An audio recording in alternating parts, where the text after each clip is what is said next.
Selamat pagi jemaat yang kasih. Kita bersyukur dapat berkumpul bersekutu bersama untuk memuji dan memuliakan nama Tuhan. Untuk mengawali ibadah ini, saya undang Bapak Ibu untuk bangkit berdiri. Mari kita memuji Tuhan dan menyanyikan lagu Ku Datang ke Hadirat-Mu.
Terima kasih ya Tuhan, karena kasih setia Tuhan boleh ampuni kami dari segala dosa-dosa kami. Dan pada pagi hari ini Tuhan boleh berbaik hati untuk mengumpulkan kami bersama-sama untuk dapat mengucap syukur dan beribadah.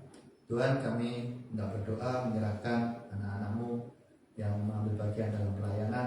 Tuhan berkati anak-anak-Mu, terlebih juga hamba-Mu Bapak Pendeta yang nantinya akan memberitakan kebenaran firman-Mu melalui khotbah. Tuhan pakai hamba-Mu, berikan hikmat untuk hamba-Mu, dan kami juga jemaat-Mu juga Tuhan berlengkapi kemampuan untuk belajar serta memperbaiki diri melalui firman-Mu. Ya Tuhan, kami juga berdoa untuk jemaat-Mu yang mengikuti ibadah secara online. Tuhan berkati segala fasilitas yang digunakan, dan mungkin jemaat-Mu yang masih dalam persiapan dan perjalanan, Tuhan juga memberkati untuk sampai di tempat ini dapat beribadah dengan baik. Ya Tuhan, kami buka ibadah kami di dalam nama Tuhan kami Yesus Kristus, Juru Selamat kami yang hidup. Haleluya. Amin. Jemaat Tuhan, dipersilakan berdiri kembali. Kita terus memuji dan memuliakan nama Tuhan dengan menyanyikan pujian pengharapan.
Tiba saatnya bagi kita mempersiapkan hati dan pikiran untuk mendengarkan kebenaran firman Tuhan. Dan dalam persiapan hambanya, mari kembali kita memuji Tuhan dengan menyanyikan lagu Tiada Sobat Setia.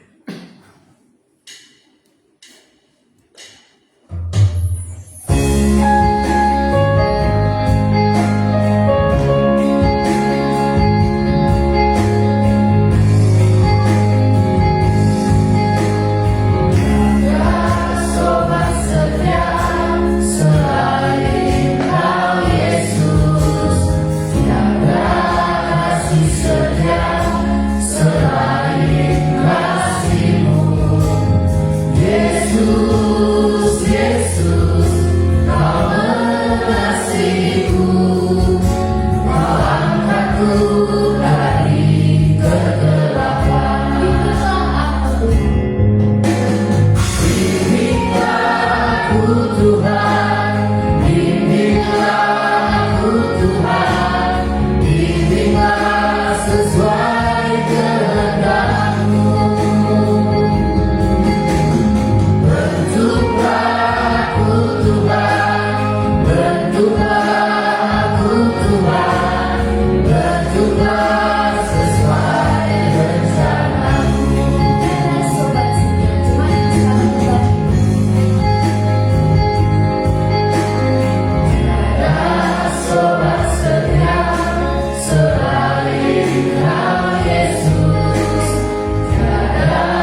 setia memimpin kami semua.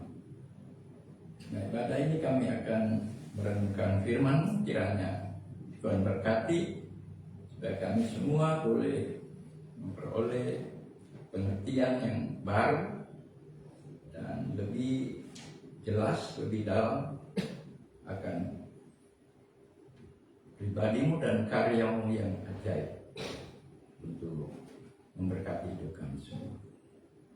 Terima kasih dan terpujilah Engkau Bapa.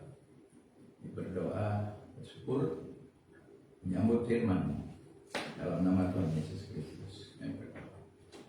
Amin. Silakan duduk kembali.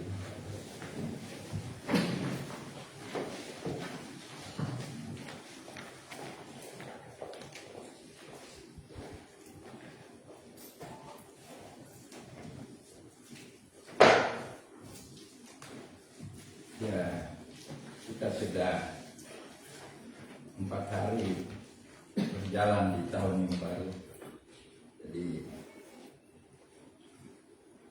nggak tahu ada rasa yang berbeda atau di sana. Kayaknya sama aja katanya. Kalau saya rasanya agak beda tahun ini.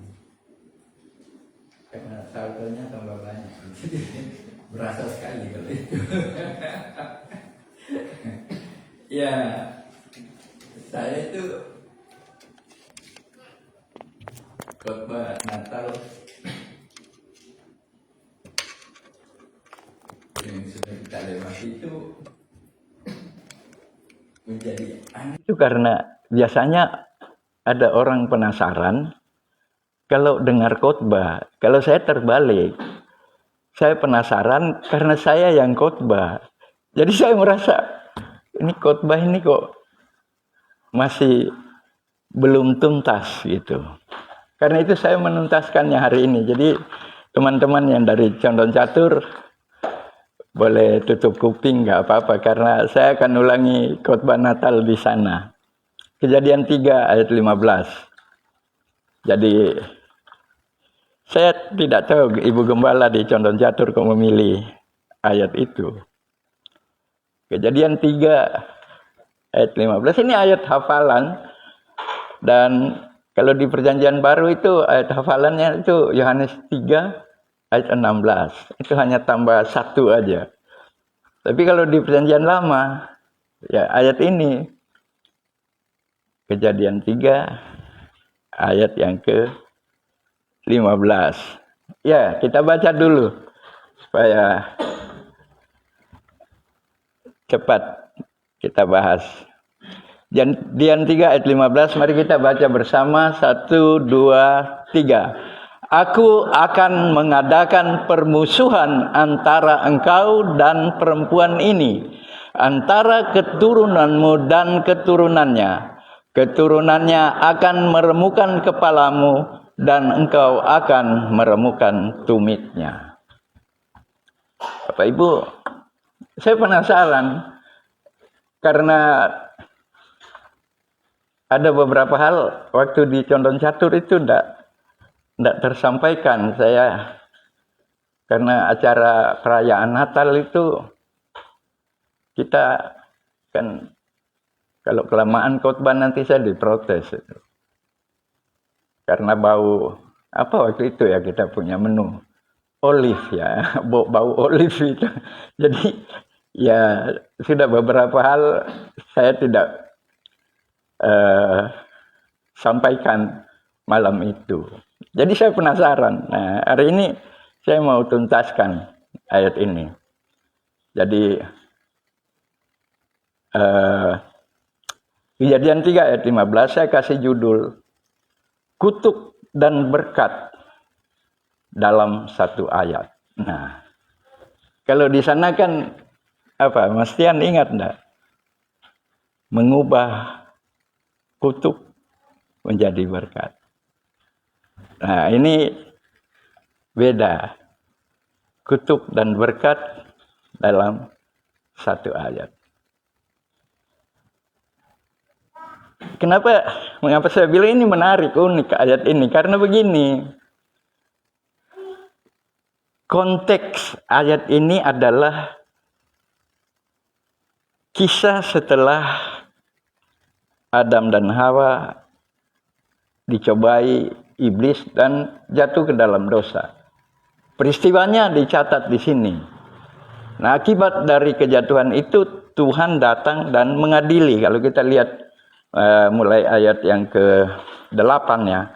Ketika mereka mendengar bunyi langkah Tuhan Allah yang berjalan-jalan dalam taman itu pada waktu hari sejuk, bersembunyilah manusia dan istrinya itu terhadap Tuhan Allah di antara pohon-pohonan dalam taman. Ini Adam dan Hawa setelah jatuh ke dalam dosa menjadi aneh gitu. Dikira Tuhan Allah itu teman bermain, apa kalau masih kecil itu? Petak umpet ya. Jadi kehilangan pengetahuan bahwa Tuhan itu adalah pribadi yang maha tahu. Dia bersembunyi. Ya, mau sembunyi di mana kalau dengan Tuhan kan tidak bisa. Ini adalah hal-hal yang menarik di dalam teks ini. Jadi satu ayat ini berisi sebetulnya kutukan ini. Kutukan. Itu konteksnya ya. Ini saya mau buka tahun ini.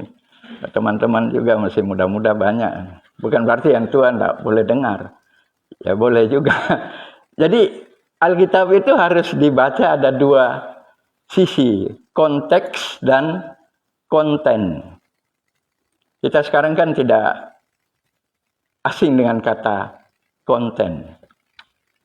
Mau ngonten. Konten itu artinya isi. Konteks itu wadahnya. Jadi konteks dari ayat ini adalah kutukan. Itu konteksnya. Tapi isinya adalah nubuat. Beda ya. Membaca Alkitab itu seperti itu. Makanya kalau kita tidak benar-benar belajar, ya sampai mati pun kita tidak tahu. Saya tidak bisa bayangkan orang yang mati dan tidak mengerti firman. Gitu. Gimana kagetnya gitu ketika ketemu Tuhan Allah. Loh kok begini ya? Nah, kalau masuk surga nggak apa-apa. Tapi kalau di sebelahnya kan jadi menyesal gitu. Nah itu sebabnya saya mau kita jelas. Mari kita lihat. Konteksnya adalah kutuk. Tapi kontennya adalah nubuat. Nah ini dua hal yang menarik sebetulnya kalau kita mau perhatikannya. Karena ini hal yang pertama di dalam naskah Alkitab kita menemukan bagaimana dosa itu masuk ke dunia dan bagaimana cara Tuhan mengatasinya. Nah ini ada di sini, di ayat ini. Itu sebabnya ayat ini ya menjadi ayat yang wajib dihafal gitu. Jadi manusia yang jatuh ke dalam dosa oleh godaan iblis, si ular kalau dikatakan di sini, dan dua orang kan, Adam dan Hawa. Tuhan panggil. Kalau kita baca tadi ceritanya itu sebelum ayat tadi. Jadi sebelum ayat 15 itu saya baca ayat 9 ya. Tapi Tuhan Allah memanggil manusia itu dan berfirman kepadanya, "Di manakah engkau?" Bapak Ibu perhatikan di sini bahwa dosa itu otomatis memutuskan hubungan manusia dengan Tuhan. Sebelumnya Tuhan tidak perlu begitu. Langsung kontak, langsung connect. Tapi ketika dosa sudah terjadi, putus. Jadi Tuhan kayak tidak tahu gitu. Di mana engkau Adam? Dosa itu otomatis memutuskan hubungan manusia dengan Tuhan. Itu yang terjadi. Dan Adam menjawab, ayat 10. Ia menjawab, ketika aku mendengar bahwa engkau ada dalam taman ini, aku menjadi takut karena aku telanjang, sebab itu aku bersembunyi. Dosa membuat hubungan dengan Tuhan putus. Yang kedua, membuat manusia takut. Itu sebetulnya adalah akibat dari dosa. Sebelumnya mereka tidak pernah mengalami itu. Dan dia tahu malu. Menyadari dirinya telanjang. Nah, ini makanya saya harus mengulang teks ini karena malam itu tidak sempat ya Mas Tian ya. Tidak sempat. Apalagi nggak ada yang menulis waktu itu. Jadi ya, oh Kakak Jain menulis ya. Kalau beliau rajin menulis. Jadi ya, ini hal-hal yang terjadi di peristiwa itu. Sampai pada akhirnya, ya, karena udah tahu telanjang, ayat 11, firman-Nya, siapakah yang memberitahukan kepadamu bahwa engkau telanjang? Apakah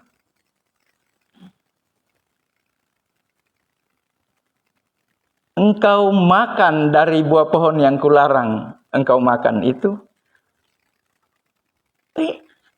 Alur ceritanya itu luar biasa.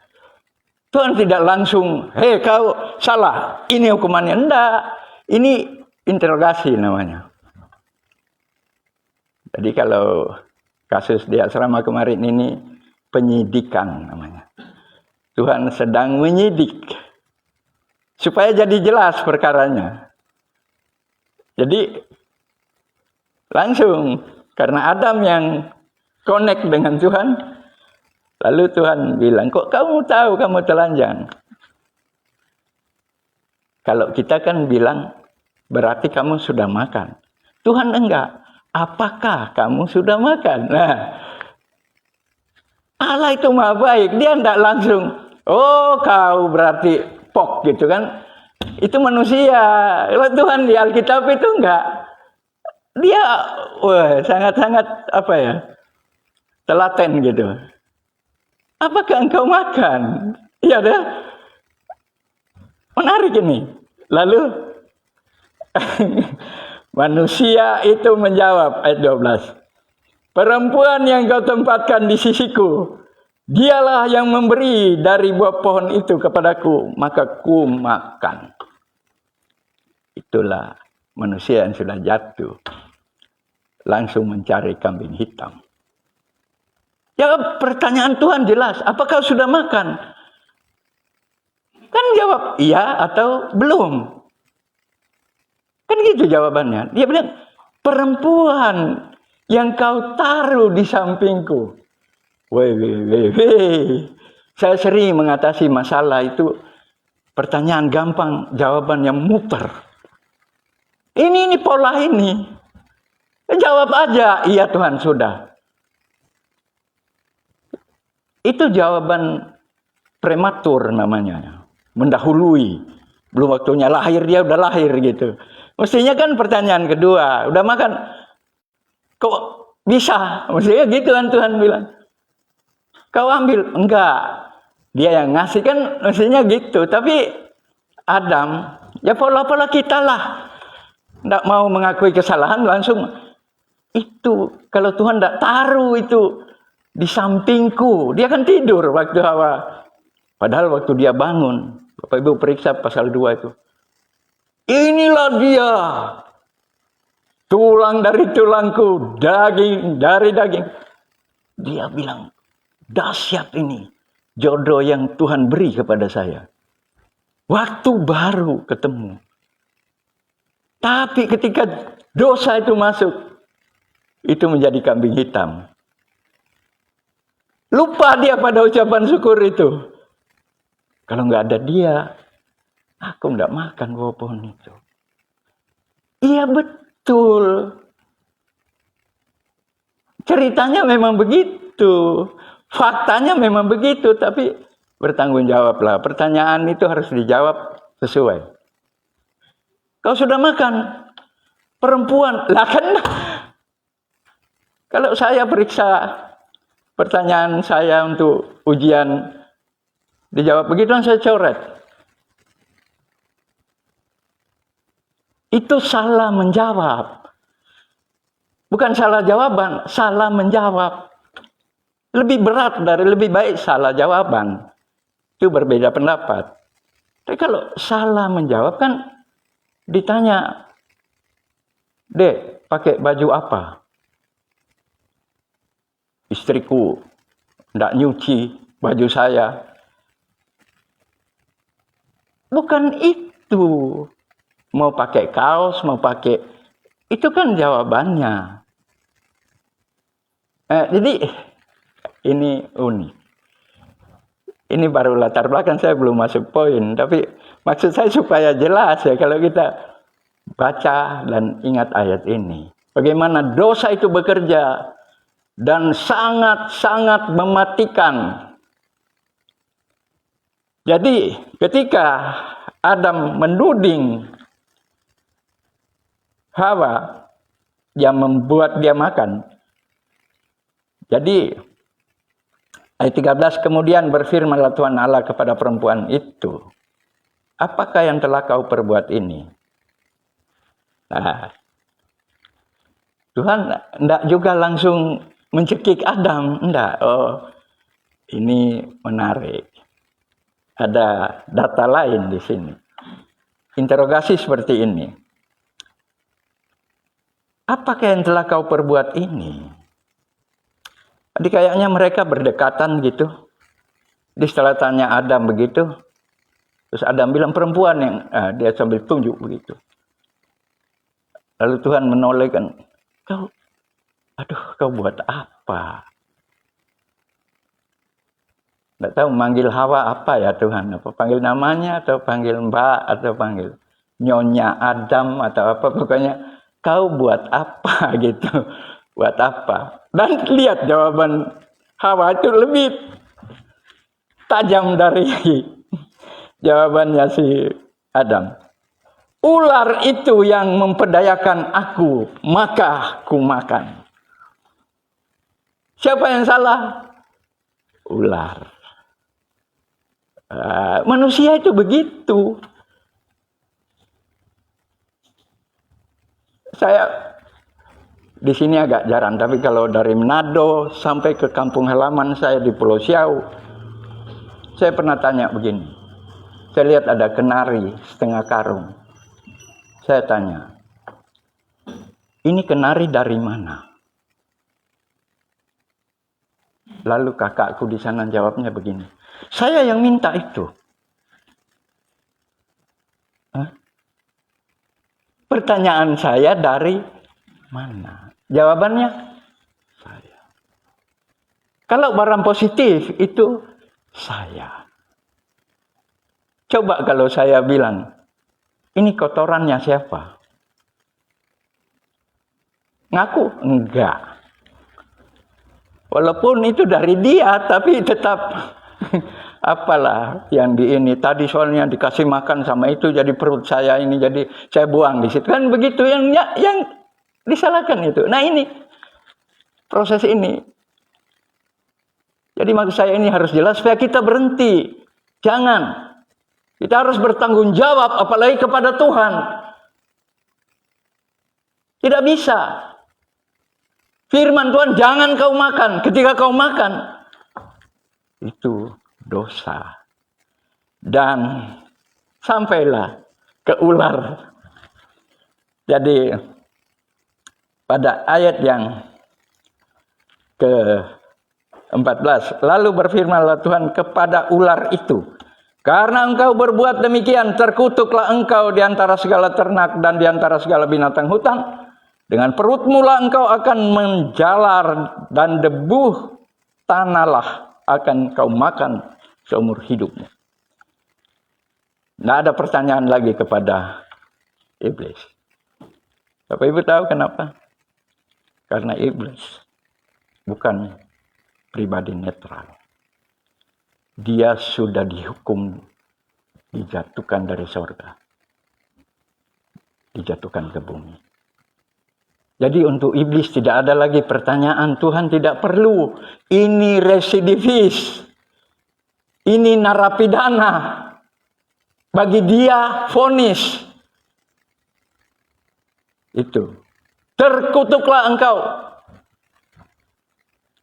Ayat 15 dan kita masuk ayat 16. Apa yang menjadi isi vonis itu? Selain ayat 14, saya hanya mau uraikan ayat 15. Vonis itu berisi 3 hal. 2 kutuk, 1 berkat. Makanya saya bilang kutuk dan berkat dalam 1 ayat. Itu judulnya. Ini kalau skripsi, tesis, atau disertasi, nilainya ini. Karena tidak ada yang bisa dibantah di sini.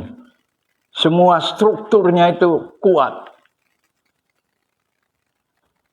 Ada 3 hal. Yang pertama, isi kutukan itu adalah perang tanpa akhir. Ayat 13a. Ayat 15 bagian A itu. Perang tanpa akhir. Aku akan mengadakan permusuhan antara engkau dan perempuan ini. Permusuhan itu Tuhan yang mengadakan. Itu bukan alamiah, bukan. Itu kutukan. Perang, pertengkaran, perselisihan itu adalah kutukan. Itu kutukan. Berarti kita tidak boleh perang. Ya, barang sudah dikutuk, pasti terjadi. Ya, menghindari tidak bisa. Ini kutuk kepada iblis.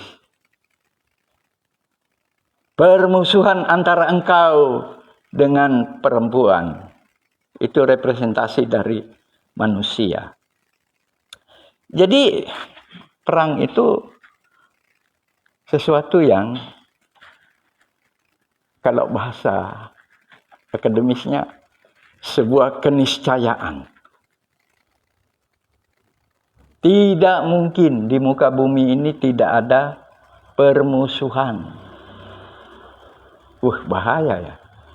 Sejak kutuk ini Tuhan katakan genderang perang, kayak kita nonton tinju ya. Tinju itu dimulai dari apa? Nah, itu yang apa? Announcernya itu memperkenalkan, menang 2000 kali kalah 7000. Itu kan ada angka-angkanya, berasal dari Yahukimo apa dari mana gitu. Kawan kan dari Pegunungan Tengah apa dari mana. Itu diperkenalkan dulu, tapi ketika sudah sebelum perangnya dimulai apa? Ini kayaknya model ular ini. Perempuan yang bawa ini ronde itu lah. Sambil gini-gini kan. Orang yang mau tinju juga masih tertarik lihat itu. Sudah. Iya kan. Lalu sudah turun semua, pelatih suruh keluar. Lalu apa? Ketika mulai ronde pertama, apa yang berbunyi? Kong. Ting. Tak gitu. Ini tingnya kita dengan iblis itu Kejadian 15. Jadi sejak itu sampai nanti iblis dikalahkan oleh Mesias di Wahyu pasal yang ke-21. Perang tidak akan pernah berakhir. Jangan Bapak Ibu kaget.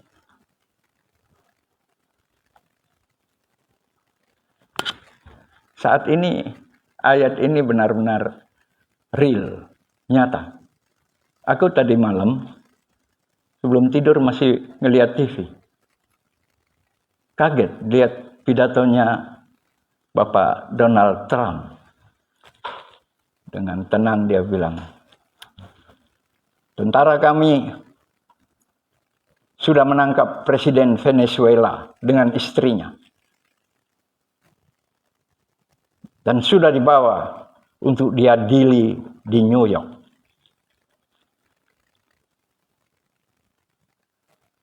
Presidennya langsung ditangkap. Tadi Papi tanya saya, kok bisa ya? Presiden itu kan lagi tidur, ditangkap. Apa nggak ada ajudannya, nggak ada pasukannya? Saya bilang, Papi, markas militernya, kekuatan perang sudah dihancurkan, dilumpuhkan sebelumnya.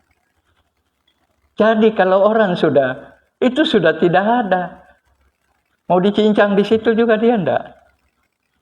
Itu perang. Perang di dunia modern. Seperti ini. Ini apa yang dikatakan di Kejadian 3 ayat 15. Jadi siap sedialah berperang. Biasanya kalau Natal itu kan temanya apa? Natal membawa damai. Padahal Tuhan Yesus sendiri bilang, aku datang bukan untuk membawa damai. Aku datang membawa pedang. Lah, Tuhan Yesus begitu. Berarti orang Kristen diajar perang. Bukan itu. Perang Kristen itu bukan melawan darah dan daging, kata Paulus. Tapi melawan apa? Roh-roh jahat. Ini rentetan dari ayat ini. John Lennon, waktu grup The Beatles itu,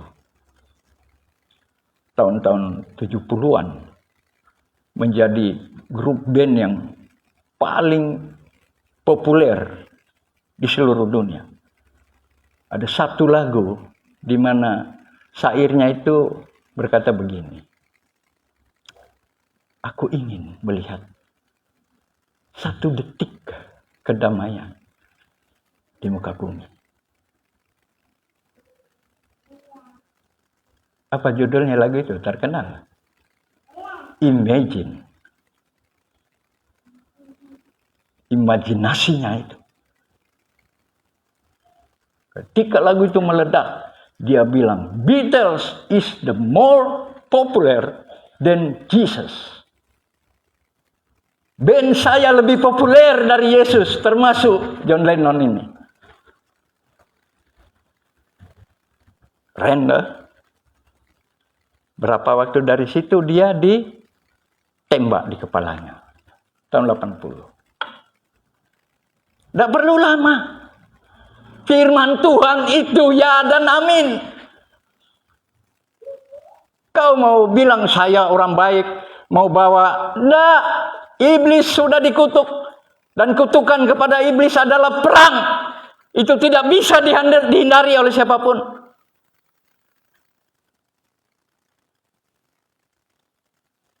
Perang itu hanya dua alasannya. Satu benar, satu salah. Atau sama-sama salah. Tidak ada perang benar lawan benar, itu tidak ada.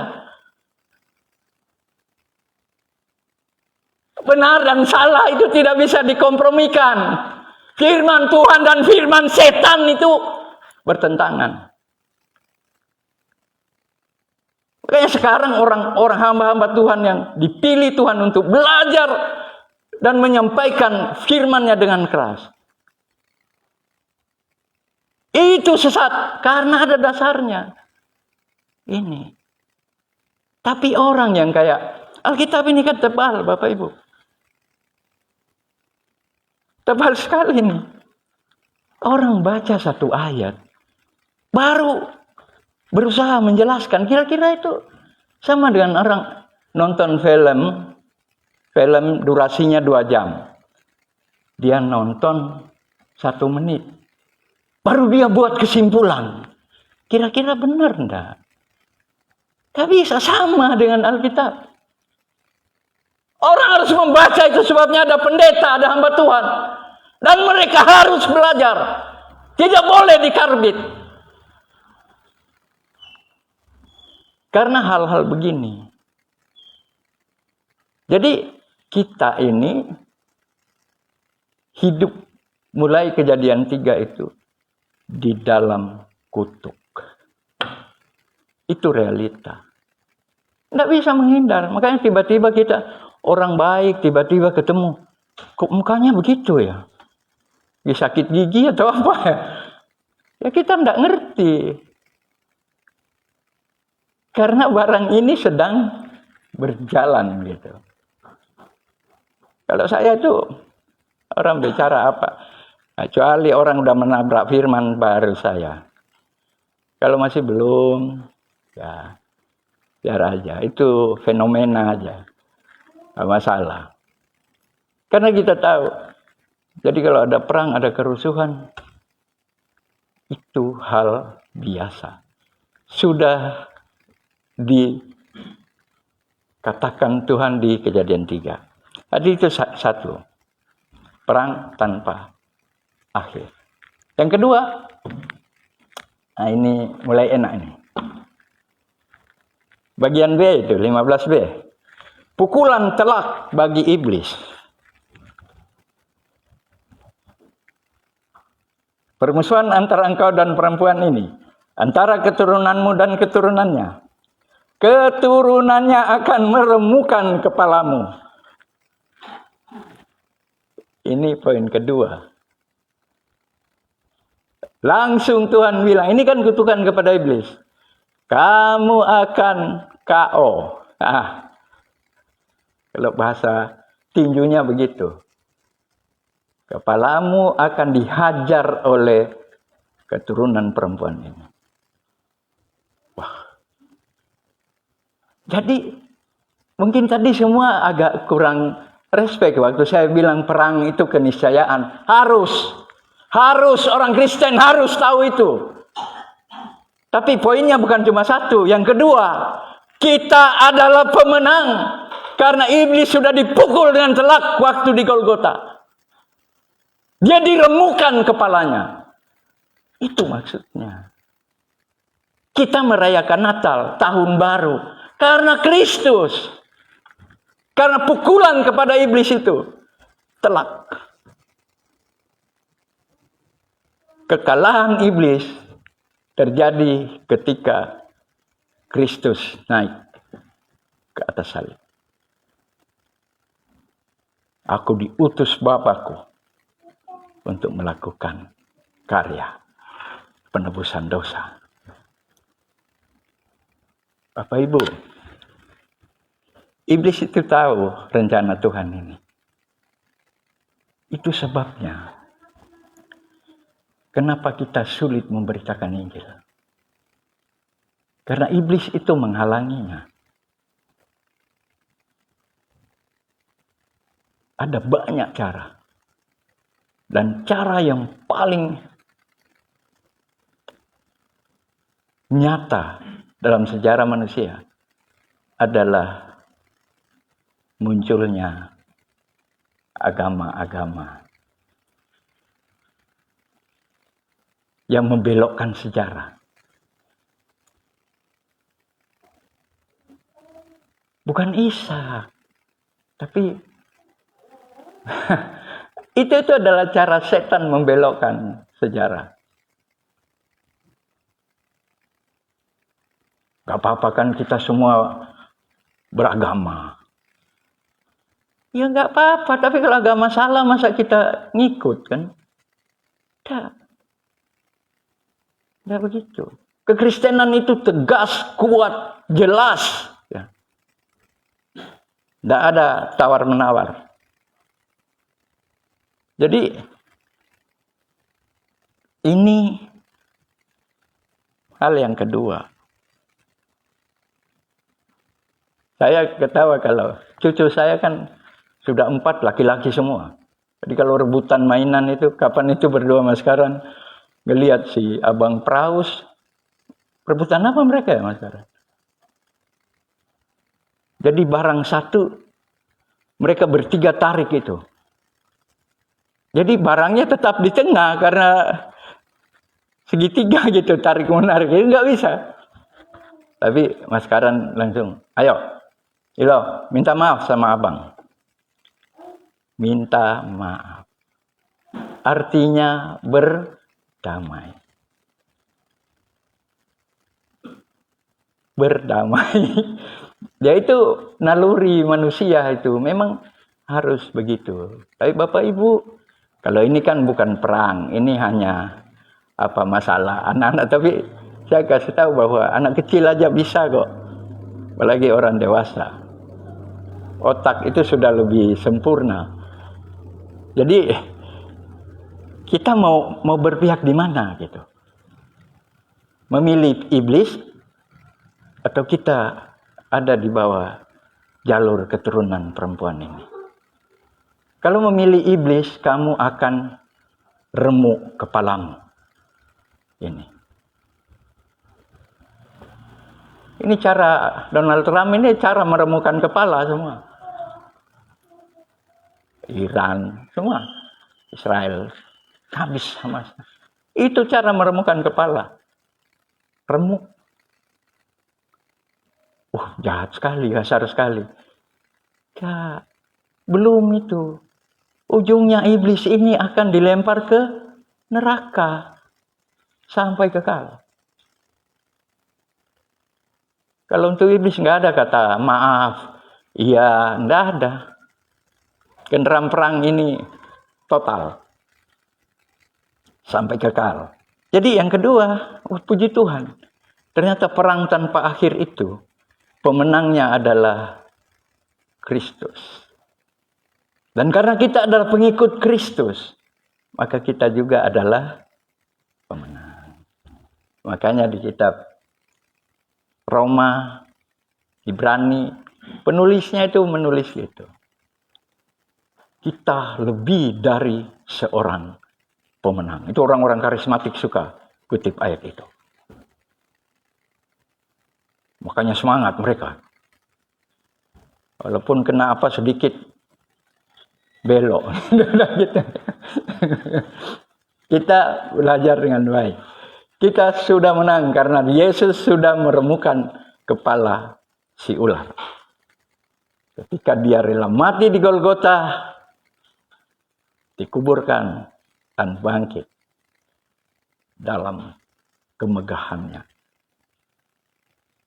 Naik ke surga. Itu sebabnya Petrus dalam suratnya menulis, lawanlah iblis. Jangan takut. Karena iblis itu seperti apa? Singa yang mengaum-ngaum. Dia tidak akan menerkam. Karena sudah dikalahkan. Makanya kalau kita lihat kejahatan di perjanjian lama dengan di masa perjanjian baru, itu berbeda. Ketika Yesus sudah naik ke surga, masa anugerah itu berlaku sejak keturunan Roh Kudus. Sampai sekarang, dunia beradab itu diterapkan.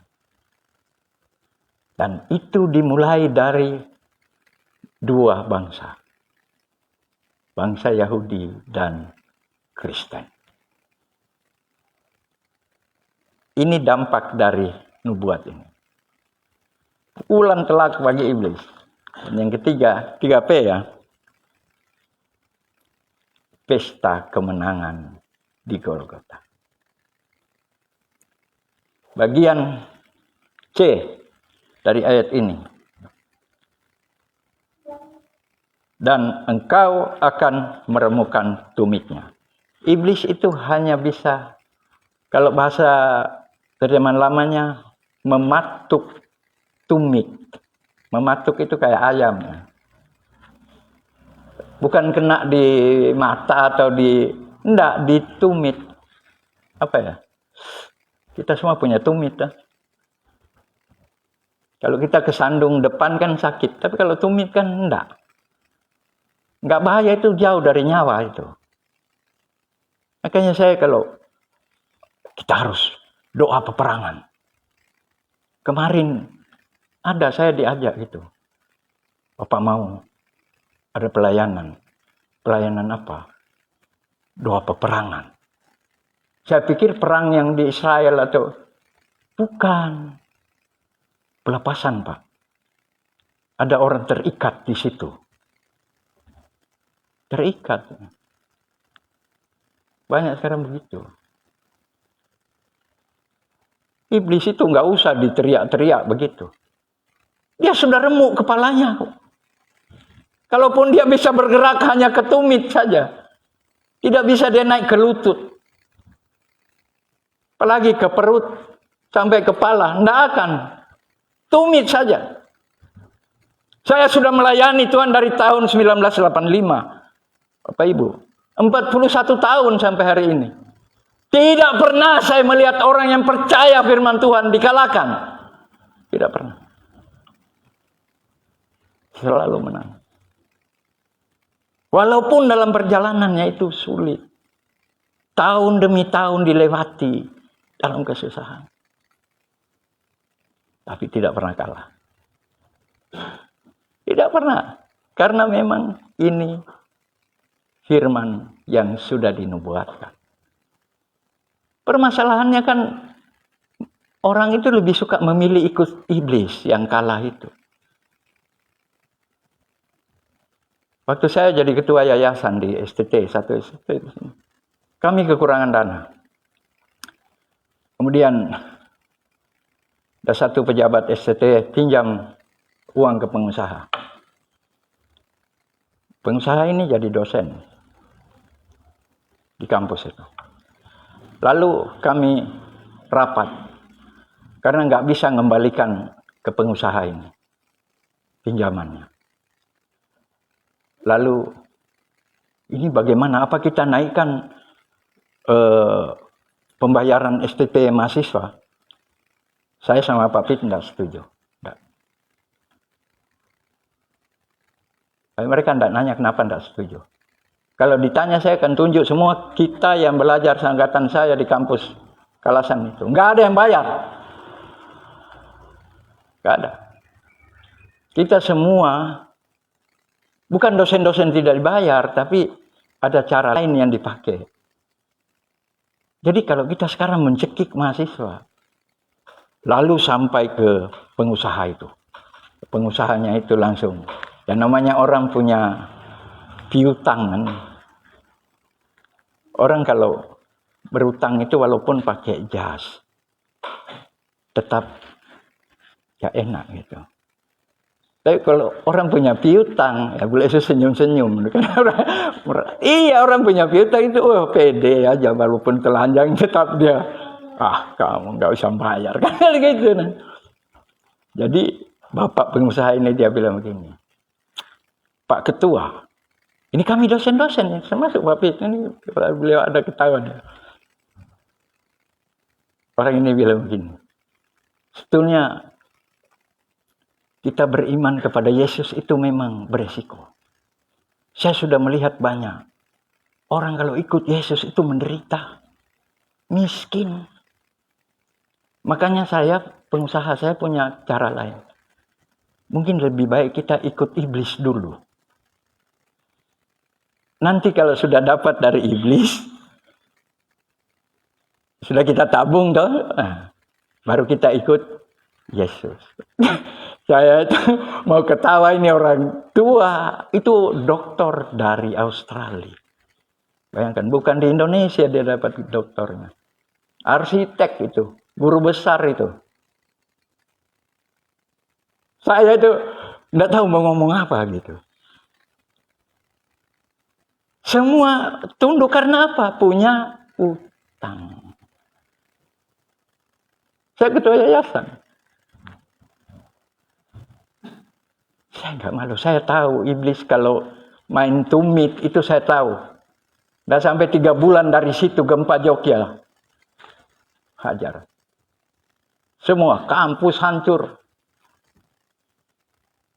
Pikir mau ditutup sekolah itu. Tapi ada teman-teman dari Amerika, dari Jepang, dari Belanda datang melihat kampus itu. Sekian ribu euro, sekian ribu dolar, sekian ribu yen. Tidak perlu ikut iblis. Tuhan itu pemenang. Saya cuma senyum-senyum aja. Ada pesta ketika Kristus menang di atas salib. Tapi dia mati, iya dia mati, tetapi itulah karya penebusan supaya Bapak Ibu Saudara dan saya ditebus dari dosa kita dan kita diberi kemenangan. Itu kekristenan, bukan yang lain. Makanya saya marah sekali kalau orang menyepelekan hal ini. Tidak bisa. Tidak ada alasan untuk orang tidak ibadah. Kecuali kayak Om Don di kapal ya. Masa kita mau tarik, turun dulu Om Don. Kan tidak mungkin itu. Ya beliau ya saya kecualikan ya. Saya kan di kapal sama Kak Tuta tetap berdoa tuh Kak Tuta. Iyalah, hari Minggu ya berdoa. Manggut-manggut beliau. Dan ada orang yang cuma katanya Papi, ada orang kalau ditanya tidak ibadah, saya nonton kok. Itu bukan beribadah, itu namanya menonton ibadah. Tapi jangan yang ikut online ini, enggak. Kan ada orang menonton ibadah karena enggak ada yang dia bisa ambil.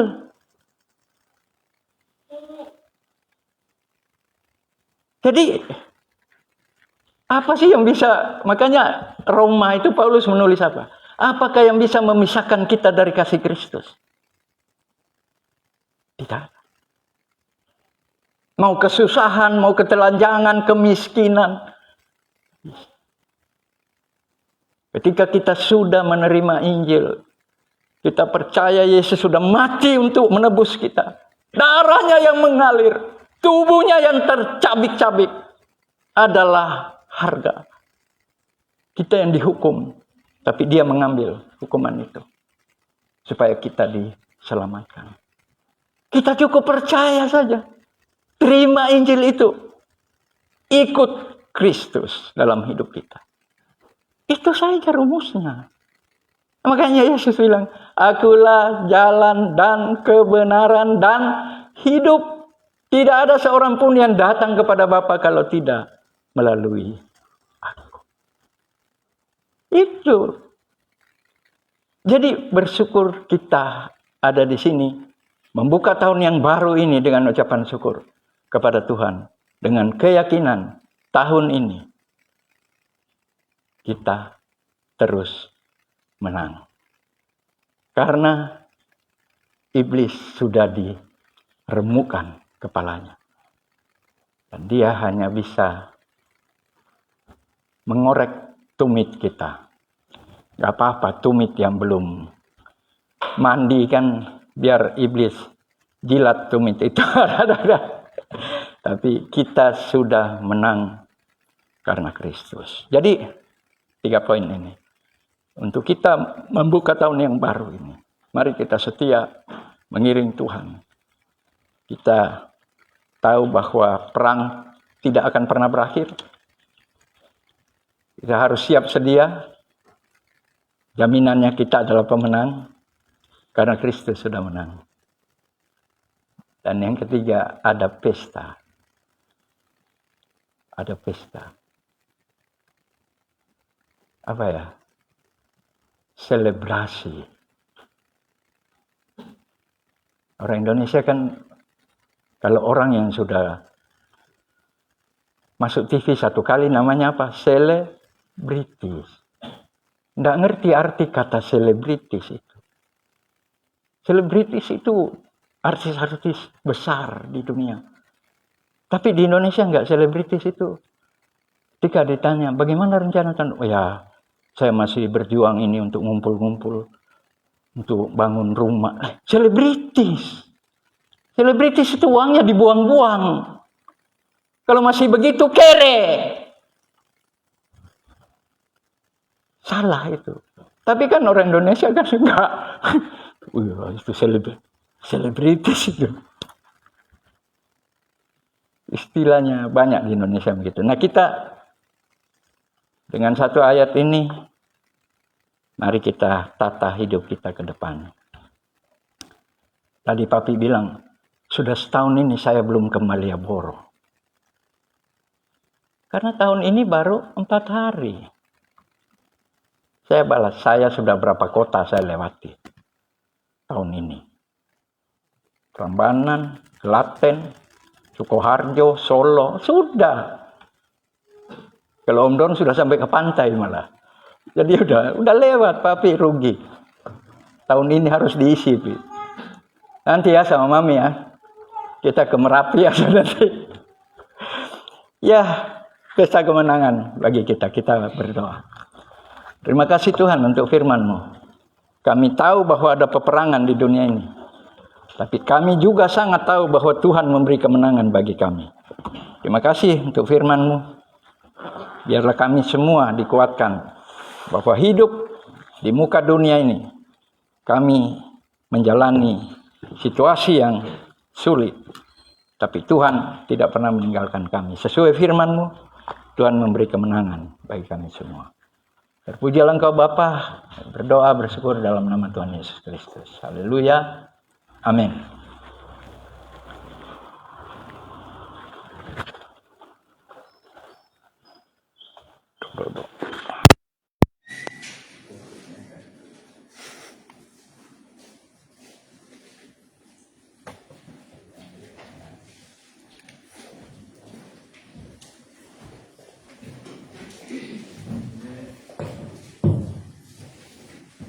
Terima kasih kepada namanya Bapak Pendeta sudah menyampaikan kebenaran firman Tuhan kepada kita semua.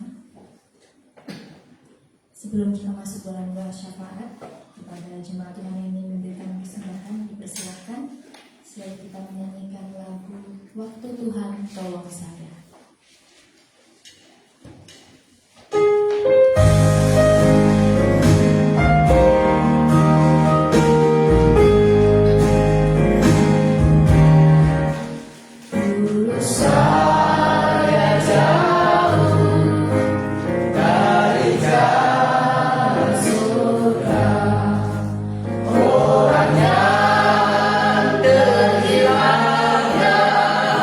Bukan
berkat yang Kau berikan kepada kami, khususnya saat ini ya Tuhan, di awal tahun, di minggu pertama ini kami boleh menyempatkan diri untuk beribadah kepada-Mu ya Tuhan.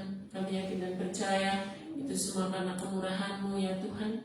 Bahkan di pagi hari ini ya Tuhan, kami boleh mendengarkan kebenaran firman-Mu yang sudah disampaikan oleh hamba-Mu ya Tuhan, yang memberikan pengertian bagi kami tentang kebenaran firman-Mu ya Tuhan, yang menjadi pedoman kami untuk menjalani hari-hari kami ya Tuhan.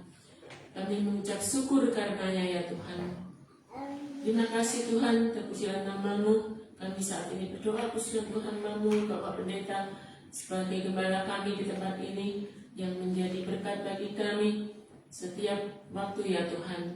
Khususnya saat ini ya Tuhan, kami berdoa kiranya Tuhan terus menolong memberkati hamba-Mu, berkati kesehatan hamba-Mu, berkati kemanapun hamba-Mu melayani ya Tuhan, supaya semakin banyak jiwa yang mendengar kebenaran firman-Mu ya Tuhan. Kami serahkan sepenuhnya pelayanan hamba-Mu ke dalam tangan kuasa-Mu ya Tuhan. Berkati juga Menora sebagai istri yang selalu setia mendampingi pelayanan hamba-Mu ya Tuhan. Kami serahkan penuh ke dalam tangan kuasa-Mu ya Tuhan.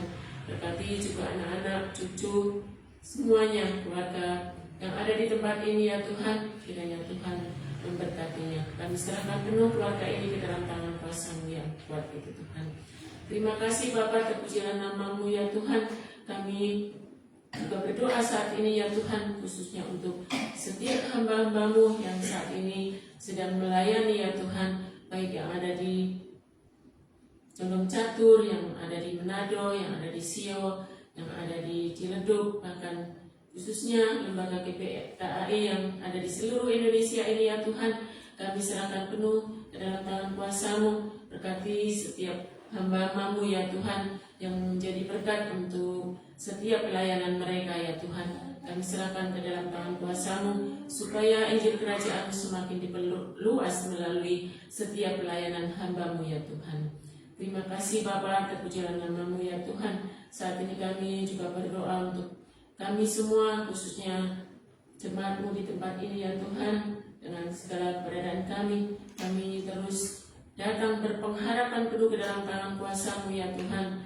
Dengan keberadaan kami, mungkin saat ini ada yang sedang bergumul dalam kesehatan, bergumul dalam pekerjaan, dalam studi. Kami serahkan penuh ke dalam tangan kuasa-Mu, penyertaan-Mu, perlindungan-Mu ya Tuhan. Kami saat ini juga berdoa untuk setiap jemaat-Mu yang tidak sempat hadir, kiranya Tuhan juga memberkati mereka. Kami juga berdoa untuk setiap jemaat-Mu yang mengikuti ibadah secara online, kiranya Tuhan juga memberkatinya. Terima kasih Bapa, terpujilah nama-Mu ya Tuhan. Kami juga mengucap syukur di mana kami boleh memberikan persembahan kepada-Mu ya Tuhan. Berkati persembahan kami, supaya persembahan ini berkenan di hadapan-Mu dan untuk kemuliaan nama-Mu saja ya Tuhan. Terima kasih Bapa, terpujilah nama-Mu. Kami juga tidak lupa berdoa untuk bangsa dan negara kami ya Tuhan. Kami serahkan sepenuhnya bangsa ini ke dalam tangan kuasa-Mu, penyertaan-Mu, perlindungan-Mu. Berkati para pemimpin bangsa kami ya Tuhan, supaya boleh menjalankan pemerintah dengan rasa takut akan Engkau. Berikan keamanan, ketentraman untuk bangsa kami ya Tuhan. Terima kasih Bapa, terpujilah nama-Mu ya Tuhan. Saat ini kami juga berdoa untuk lingkungan di mana kami boleh beribadah di tempat ini. Kiranya Tuhan juga memberkati orang-orang yang ada di lingkungan ini ya Tuhan. Bagi kami supaya kami menjadi berkat untuk mereka. Terima kasih Bapa, terpujilah nama-Mu ya Tuhan. Kami sudah berdoa dan mengucap syukur hanya di dalam nama Tuhan Yesus Kristus yang hidup. Haleluya. Amin.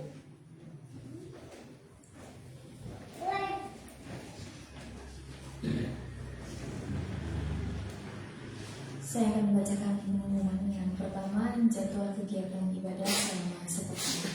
Pendalaman Alkitab setiap hari Rabu jam 7 malam, ibadah jemaat GPKI Bawangrejo setiap hari Minggu jam 9 pagi, dan ibadah jemaat GPKI Condong Catur setiap hari Minggu jam 6 sore.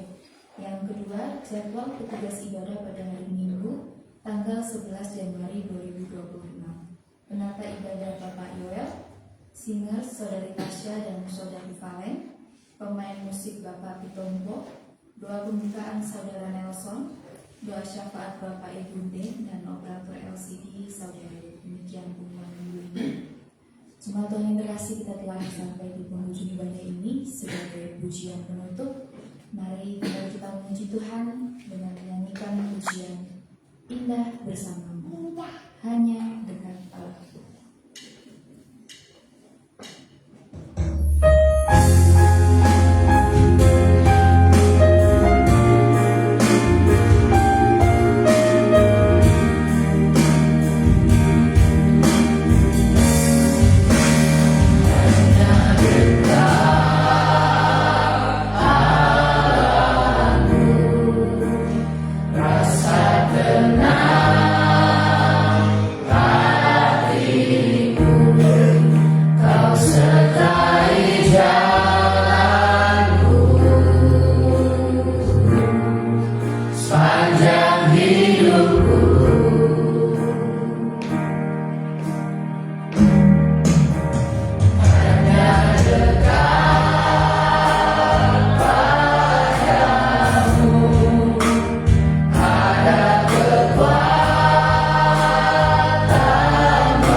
Kasih karunia dan damai sejahtera dari Bapa kekal di surga, kasih setia Tuhan Yesus Kristus yang menjadi juru selamat kita, juga persekutuan dengan Roh Kudus, kekuatan penghiburan dan pembelaan. Kami percaya Engkau memberkati kami semua. Ku ingin selalu Ku ingin selalu bersekutu denganmu, menikmati hadiratmu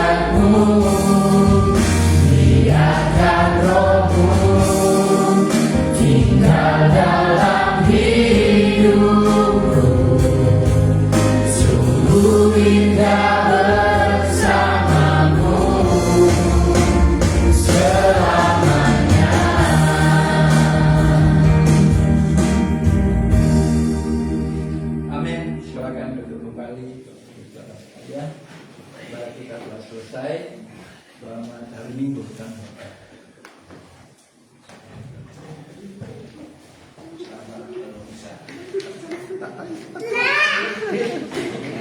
Iya duluan.